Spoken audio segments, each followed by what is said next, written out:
জিন্দেগি না মিলেগি দোবারা। হিন্দিতে বললাম তো, এবার তাহলে বাংলায় বলি। জীবন তো একটাই, এই জীবনে যা চাই। একটা ছোট গল্প বলি। একটা দরিদ্র ছেলে, ছোট্ট একটা দরিদ্র ছেলে, সে তার বাবা মার সাথে একটা গ্রামে বাস করে। বাবা মা যেহেতু দরিদ্র, যার কারণে দেখা যায় তার অনেক চাহিদাগুলোই অপূর্ণ থেকে যায়।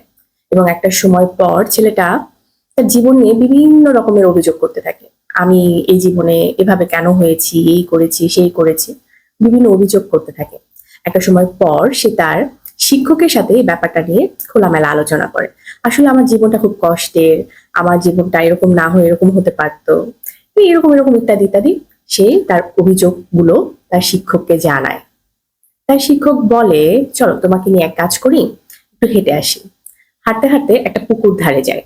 পুকুর ধারে যাওয়ার পর সেই শিক্ষক তার ছাত্রকে বলে, সেই দরিদ্র ছাত্রটাকে বলে যে আমার খুব ইচ্ছে করছে আমি একটা মাছ পালবো, এই পুকুরে অনেক মাছ আছে। কথাটা শোনার সাথে সাথে ছেলেটি ঝাঁপ দিয়ে একটা মাটির হাঁড়িতে করে একটা ছোট্ট মাছ নিয়ে আসে তার শিক্ষককে দেওয়ার জন্য। এবং শিক্ষক কিছু দূর হেঁটে যাওয়ার পর মাটির হাঁড়িটা তার হাত থেকে ফেলে দেয়। এবং দেখা যায় সেই মাছটা মাটিতে পড়ে খুব ছটফট করতে থাকে পানির জন্য। তখন তার শিক্ষক তাকে বলে, দেখো, এই মাছটা একটু আগেও পানিতে ছিল, হয়তো সেও তোমার মতো সুখী ছিল না, সেও হয়তো নানা অভিযোগ তার সৃষ্টিকর্তার কাছে জানিয়েছে। দেখো, এখন আমি তাকে পালার জন্য আমার কাছে নিয়ে এসেছি, এখন সে পানির অভাবে ছটফট করছে।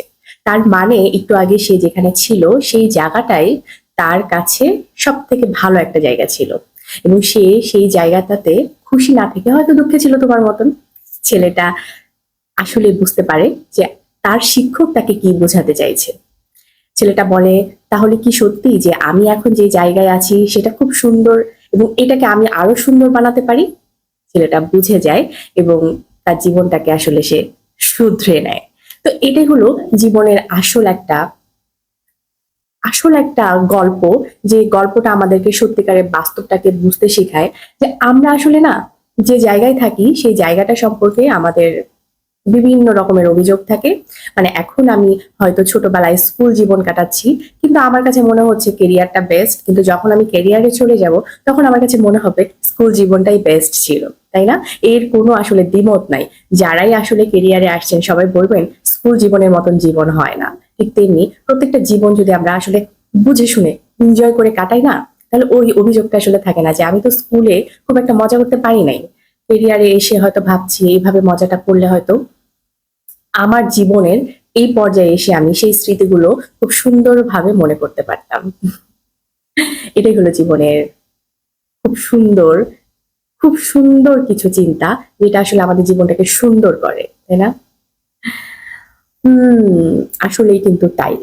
সুতরাং আমরা আসলে যৌবনে থাকা অবস্থায় এটা ভাবা উচিত যে যখন বুড়ো হয়ে যাব তখন যেন যৌবনটাকে যাকেই গল্প করি না কেন খুব আনন্দময় হয়।